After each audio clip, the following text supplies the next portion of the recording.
Setiap orang pasti memiliki warna favorit untuk dijadikan patokan dalam berpakaian. Bahkan ada juga dari mereka yang totalitas untuk mengubah seluruh barang dengan warna favoritnya mulai dari warna rumah hingga motor sekalipun. Hal ini tampak dalam sosok emak-emak yang terekam kamera sedang berkendara di jalanan. Unggahan yang viral di media sosial ini terlihat sosok emak-emak secara totalitas mengubah warna motor menjadi serba pink. Tampak wanita itu dengan santai mengendarai sepeda motornya di jalanan. Terlihat mulai dari ujung depan motor hingga ekor belakang pun menggunakan warna pink.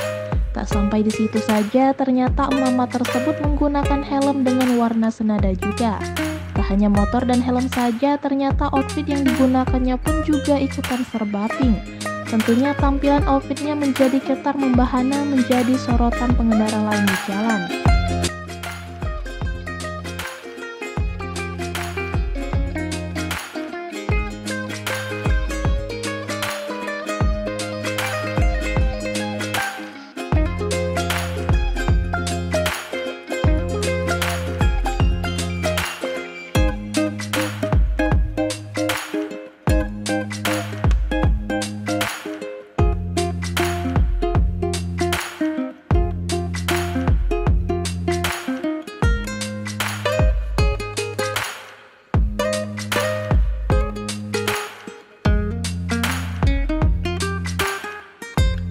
Terima kasih sudah nonton.